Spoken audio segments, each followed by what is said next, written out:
Okay, today let's go through the stall to press to handstand. I'm going to go through it very, very quickly. I'm personally using it as a warm-up before I go into some planche training. First of all, let's hit the flexibility and the mobility we need. So forward fold position. Now, because I'm warming up as quick as possible, I'm being quite aggressive with my stretches. Obviously, if you don't have ranges or you're not as conditioned in positions, don't warm up as aggressively.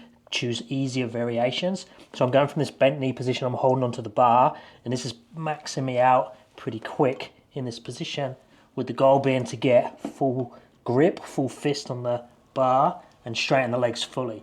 Now this is quite aggressive, like I say, but you could do an easier version, which is hugging, keeping contact between the chest and the thighs and then just straightening as much as possible. You can hold the ankles, you could hold the bottom. If you've got an IKEA step like this, you can stick your fingers in the holes and then straighten from there, go into that version, or you can use the one like I am, either on a bench or similar, and just try and max out that position. Obviously you've got fingertips all the way down to full grip on the bar. Now same with straddle pancake, I'm being super aggressive, trying to open up as fast as possible. Now I do this a lot, so I'm nice and conditioned and happy to push myself. Don't do this if you're not conditioned in this position. Do an easier variation of open and close that straddle position. Raise the hips up if you need to. Focus on having lengthening of the spine when you come up and down. If you are going to use a weight, have it in front of you like this to start with, so it's more controllable. Start with like a 5 kilos on your back, progressively increase it over time. But also remember, we want that active range and usable range, not just when we have a weight on our back. So trying to open and close that position as much as possible and access the range without the weight is really useful. And then just play with lots of different variations of open and close that hip position, both by lifting the legs up, open and closing, so working more compression type movements like this that can be quite crampy in the hip flexors. Moving in and out of that position, using the hips to open all the way up and then all the way closed. And then starting to play with accessing that straddle L-sit position in lots of different ways. Now, if you're not flexible enough to do it on the floor, raise the hands up in some way. I'm personally using the P-bars today because I'm going to go into some planche work, but also it gives me that extra clearance. So it makes the stall to press drills much more fun. So we've quickly hit that flexibility for the forward fold, the straddle pancake. We've started to play with mobility compression work for the straddle L-sit.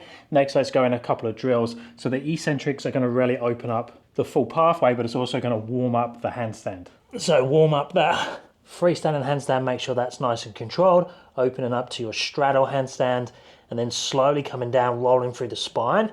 Now, but to work the stall, you obviously need a press handstand already, so I'm assuming we know how to do that. And then I'm just going to go through to the L-sit. Now, if you can't do that progression yet, where you go through from your standard straddle press position to the L-sit position, you can work that separately. So I could come from this position, so the start or the finish of the press handstand, and then from there transfer through to my straddle L.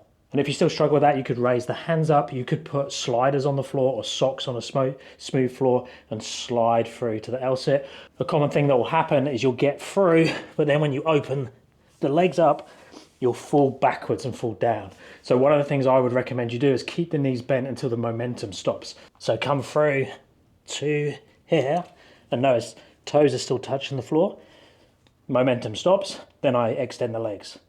Because as we come through, the legs tend to whip up in the air and it pulls the hip down and the back, and you end up rolling backwards.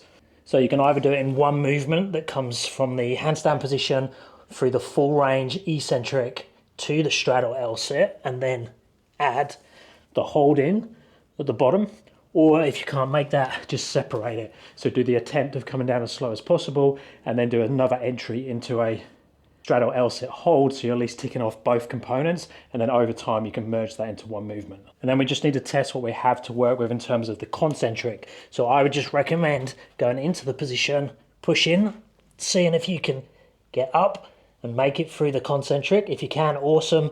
There's the exercise to work repetitions, work the quality of movement, decrease over time the height that your hands need to be off the floor, and that's just going to get better and better. But if you don't have it yet, I'd work on two specific movements, the partial range and more the planche press, low hip press. So the partial range is starting in your handstand, coming down, aiming to hit a target, and then going back up again. And then obviously to make that harder, we just move the target further through the pathway. The distance between them will just need to be refined or fine-tuned depending on how big the target is. And then coming down further and going back up again. But notice when we go into the stool to press movements, our hip is coming down. So we're trying to pull up from a lower hip position.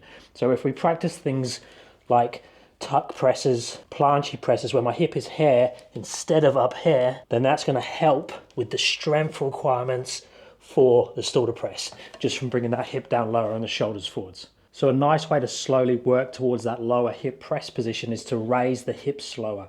So a cool way to measure that low hip press position is to slowly increase the height of the hands.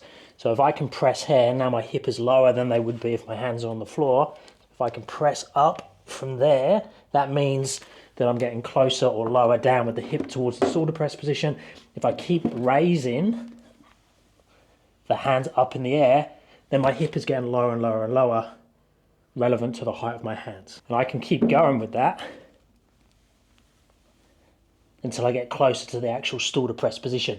But if you can press off a height like this with the hip here, you can probably get through on the stool to press. So hopefully that's given you some insights, some ideas on what to work on for your press handstand. Let me know down in the comments if you have any questions or requests for future videos. If you're after coaching, check out my app, link is down in the description, and I'll speak to you in the next one.